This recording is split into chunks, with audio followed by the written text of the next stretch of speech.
Not every game is a thriller, and this one definitely wasn't. The San Jose Earthquakes rolled out a heavily rotated squad for their road match against the New England Revolution and walked away with a 0-0 draw in one of the dullest games of the season so far. It was a quiet night, but there's still a few things to take away, particularly regarding how this match fits into the US Open Cup strategy.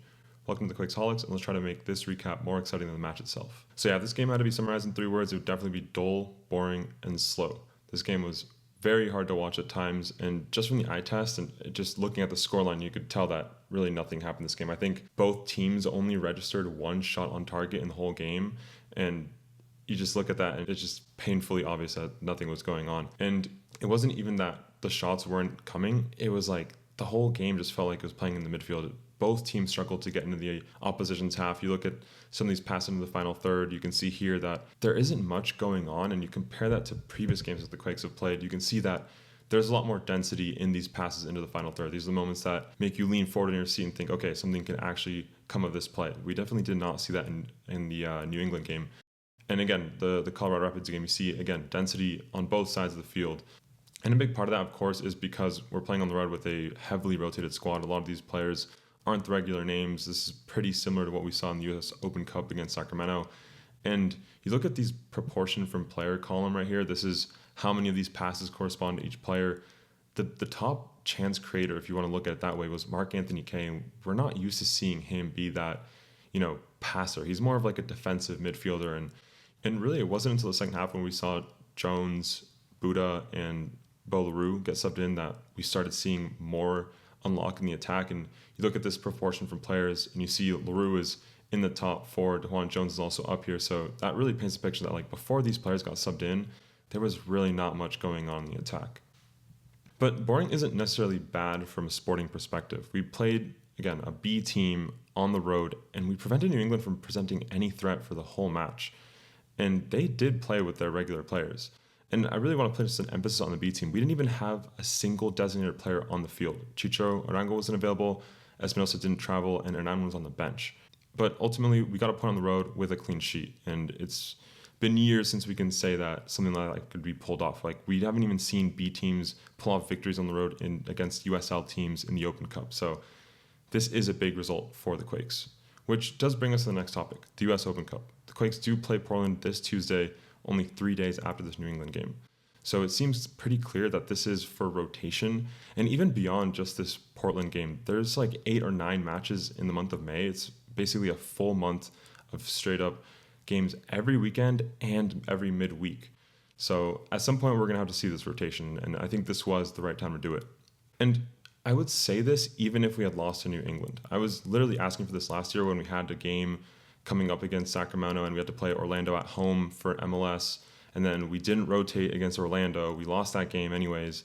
And then we did a kind of like a hybrid A/B team against Sacramento and still lost. So we didn't get any points from that. We got knocked out of the Open Cup. It was completely disastrous. And so the reason for wanting rotation this year was the same as last. It doesn't really matter if you drop points to an Eastern Conference team. Of course, you don't want to drop points, but if it does happen, there isn't really any repercussions for that because the points stay in the East. It's not like a direct rival who is fighting for a playoff position in the West is getting those points. And even if we lose, it doesn't mean that we're going to drop position in the tables. And in this case, we also have the benefit that we're already in that playoff zone. And of course, there's still 2/3 of the season left, so by no means is it secured. But we have a little bit of more breathing room. And with where we're at in the US Open Cup, there's only 16 teams left, 15 MLS teams. There's a pretty serious chance that we can go deep in this competition. And the deeper that we get into that competition, the more seriously other MLS teams are going to take that. And our next opponent, the Portland Timbers, has already shown that they are taking this competition serious. If we look at their last US Open Cup game, that was against Tacoma Defiance. It was on the road. They did play 4 regular names or regular faces from MLS in that game. And you can compare that to the Quakes, which against Sacramento, we didn't really see the regular players that we had been seeing in MLS starting lineups. So based off of that, I do think that Portland, we could assume, is going to continue to take this competition seriously, and they aren't going to be bringing their B team. They're going to play their regular players. So with that being said, we have to put our best foot forward if we want to advance, and that means that we have to find rotation at some point. And again, New England is an Eastern Conference team. They aren't doing that hot anyways, and as we saw in this game, they didn't pose that much threat. And yeah, our defense is really young. Floriani, Muni, Roberts. If you had told us that last year that would be our starting lineup, our starting defense on the road, a lot of people will probably question that, but we've seen this from Bruce Arena that he can manage players, he can find when players need to be rotated in, and we have depth, and it's really refreshing to see. And so coming back to Portland, which is going to be our rival, I think part of the reason too that we've done this rotation is because Portland, they did have a midweek game last week when we played Miami same night. And then over the weekend, they actually had to go up against their direct rival, the Seattle Sounders. So that being a derby, they can't have that luxury of being able to rotate players. And so we see that between the lineup that they played against the Quakes in that 4-1 loss, I think it was a week or two back, and then comparing that to the game against Seattle, it was basically the same 11. The only rotation was in the left back position. So just looking at this, it seems like they did play all of their best players against Seattle. And that means that either they're going to be playing with players who are potentially more tired than our lineup, or they're going to have to rotate in Open Cup. And in either of those scenarios, we would want to put our best players on the field to play against them, because every small advantage makes a big difference in these kind of tournaments. And ultimately, this is the scenario I've been hoping for and asking for years now. And it's just about time that the U.S. Open Cup is taken seriously by the Quakes. We've seen this too many times where we prioritize MLS because we're trying to make playoffs, and then we just kind of throw away the chance of the Open Cup. And when we're playing at home in the Open Cup, we have to take advantage of that. And so, like I said, even had we lost this game, this to me would have been the correct decision. And of course, nothing is guaranteed. Anything could happen on Tuesday. We could still, see another B team get rolled out, which would be pretty disastrous. We could also lose even if we play our best players. So anything can happen. But this does set us up in the best way possible. And now the difficulty is going to be on Portland finding how are they going to come up against us. And then coming back to this game, like I said, we did rotate a lot of players. I do want to call out some of the more notable performances. Paul Marie, this is a personal fave of mine, so it was good to see him back in his first game in MLS this season. We'd only seen him play, I think it was like 50, 60 minutes against Sacramento 2 weeks ago. So congrats to him for making it back in lineup. And Marie had one of the few memorable attacks for the Quakes. He dribbled through like 4 different players and takes a great shot between 2. And it was unfortunate that it hit the post, but it was good to see him get those chances. And we've seen it before that Marie has great shooting from distance. And then on the other hand, in terms of bad shooting, Pellegrino, this is an issue that we've been seeing for a long stretch of games now, where the finishing isn't really there. He had one really bad look on a missed shot on goal, but the ball came in kind of awkward, came kind of behind him, kind of overran it. It was really unfortunate to see, but in terms of how he added to the attack, I did think he had a good cross, which I think Nick Lima also almost got a header on.